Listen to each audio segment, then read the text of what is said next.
जवाब अगर आप देश के किसान से पूछेंगे तो वो आपको यही बात बोलेंगे कि चाय से शुरू हुई थी सरकार और गाय पे अटक गई और विकास की मौसी 10 साल में रास्ते में भटक गई। सर, एक्सॉर्बिटेंटली हाई कॉस्ट में हुए नीति आयोग की जो मीटिंग हुई थी वहां पे हमारी माननीय मुख्यमंत्री, जो देश की एकमात्र महिला मुख्यमंत्री भी है, उनका माइक बीच राह में ऑफ कर दिया गया था। मैं चाहती हूँ कि वो बंगाल के हक के लिए यहाँ पे सवाल उठाने आई थी, वो बंगाल के लोगों की बात रखने यहाँ पे आई थी, लेकिन उनका माइक ऑफ कर दिया गया कि बंगाल के लोगों का गला घोटने का काम किया गया और उनकी आवाज को बंद करने का काम किया गया।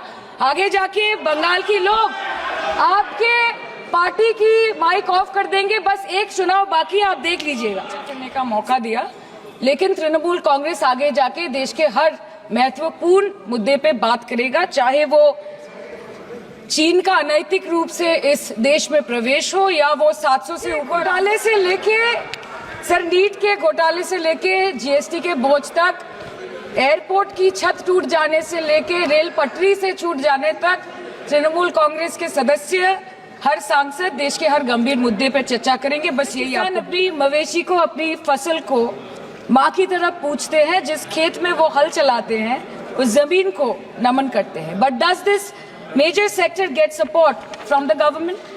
Sir, Indian agriculture supplies around 58% of India's livelihood and is a principal source of income for half of the population, accounting for 17 to 18% of the country's GDP.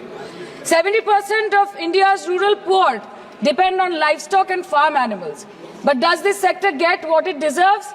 इसका जवाब अगर आप देश के किसान से पूछेंगे तो वो आपको यही बात बोलेंगे कि चाय से शुरू हुई थी सरकार और गाय पे अटक गई और विकास की मौसी 10 साल में रास्ते में भटक गई। वो अपनी खुद की जान ले लेते हैं। सर, पिछले 10 सालों में 1,12,000 किसानों ने इस देश में आत्महत्या की। एनसीआरबी की एक रिपोर्ट के अनुसार 10 साल में हर दिन इस देश में एवरेज में 30 किसान हर दिन अपनी जान ले लेते हैं। सर, इस देश के लोगों का यही है किस्सा कि जिसको जिताया वो राजा की तरह जाएगा और जिन्होंने जिताया वो फकीर की तरह। सर, ये बहुत गौरक्षा की भी बातें करते हैं। देश के लोगों को ये पता होना चाहिए that there is a fodder crisis in India and the union minister has himself stated in a written reply in Rajya Sabha that yes, the country is deficit in fodder.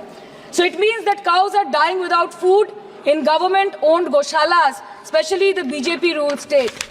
74,000 cattle had died at Panjrapols in Sundarnagar and Banaskantha district of Gujarat in the last 3 years.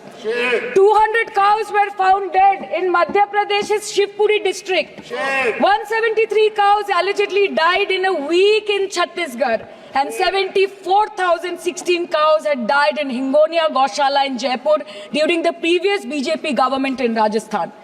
तो sir, पहले खाना ही नहीं मिला, fodder crisis, फिर मिल भी जाए तो इतना महंगा कि किसान खरीद ही नहीं पा रहा है, फॉडर इन्फ्लेशन, और सर खाना मिल भी जाए तो पशुओं की बीमारी। उससे मुकाबला करने के लिए इस सरकार ने क्या किया?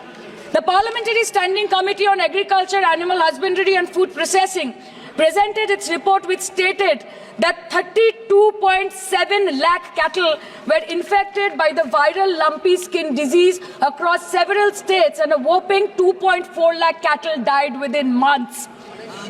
ये बोलते हैं कि गाय हमारी माता है, पर माँ की रक्षा करना इन्हें नहीं आता है। अध्यक्ष महोदय,